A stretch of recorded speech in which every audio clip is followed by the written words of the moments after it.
کالی سڑی ہوئی اس کاربن کی وجہ سے جو اس مٹی سے نکلی تھی، اور انسان کو اسی تخلیق کے ساتھ ہمارے سفر میں آپ کی اور ہم سب کی کہانی کا آغاز ہوتا ہے۔ میں اور آپ ہم سب انسان ہیں، اور آج تک جتنے بھی بنی نوع انسان گزرے، چاہے وہ بادشاہ تھے یا فقیر، شاعر تھے یا جنگجو، اپنے زمانے کے ہیروز تھے یا ویلن، بڑے سے بڑا دانشور یا کوئی بھی انسان کہ جس کے متعلق آپ نے سن رکھا ہے، تاریخ میں جو بھی گزر چکے اور جتنے بھی انسانوں نے ابھی پیدا ہونا ہے، ہم سب ایک ہی انسان کی نسل سے ہیں جنہیں آدم کہا جاتا ہے، جنہیں اللہ تعالیٰ نے مٹی سے تخلیق کیا تھا۔ اور قرآن پاک میں یہ بات کم سے کم 9 مرتبہ بتائی گئی ہے کہ سب سے پہلے انسان ہمارے باپ آدم علیہ السلام کو مٹی سے بنایا گیا تھا۔ لیکن کون تھے یہ آدم؟ ہم ان کے متعلق کیا جانتے ہیں؟ وہ دیکھنے میں کیسے تھے؟ ترمذی کے مطابق آدم علیہ السلام کی تخلیق کی ابتدا تمام ارض سے ایک مٹھی مٹی لے کر کی گئی تھی، اور اس لیے ان کی اولاد میں مختلف رنگوں اور مزاج کے لوگ ہیں۔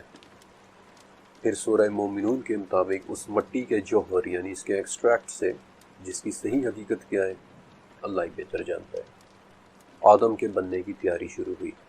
اور پھر سورہ صاد کے مطابق اللہ تعالیٰ نے اپنے ہاتھوں سے مٹی کے جوہر سے آدم علیہ السلام کا جسم تیار کیا، اور پھر مسلم کے مطابق اس جسم کو جب تک چاہا وہیں پڑا رہنے دیا جہاں اسے بنایا تھا۔ اور یہی وہ وقت تھا کہ جب ابلیس اس پتلے کے پاس آتا اور اسے دیکھتا کہ آدم کس طرح سے پیدا کیے جا رہے ہیں۔ انفیکٹ ابن عباس رضی اللہ تعالیٰ عنہ کہتے ہیں کہ وہ پتلا 40 دن تک وہیں پڑا رہا تھا۔ پھر مسلم کی ایک حدیث کے مطابق جب اللہ نے چاہا اس پتلے کو زندہ ہونے کا حکم دے دیا، اور جمعے کے دن عصر سے لے کر رات کے درمیان وہ پتلا ایک زندہ انسان بن گیا جب اس پتلے میں روح پھونکی گئی۔ جب یہ روح پھونکی گئی تو انہیں چھینک آئی، اور انہوں نے اللہ کے حکم سے الحمدللہ کہا، اور جواب میں اللہ تعالیٰ نے یرحمک اللہ فرمایا۔ وہ روح جہاں جہاں آدم علیہ السلام کے جسم میں سرایت کرتی جا رہی تھی، وہاں وہاں سے مٹی، خون اور گوشت بنتی چلی جا رہی تھی، اور جب روح ناف تک پہنچی تو آدم اپنے جسم کو دیکھ کر خوش ہوئے اور جلدی جلدی اٹھنا چاہا لیکن اٹھ نہ سکے۔ اور اسی جلدی کا بیان سورہ اسراء میں ہے کہ وَقَانَ الْإِنسَانَ عَجُولًا،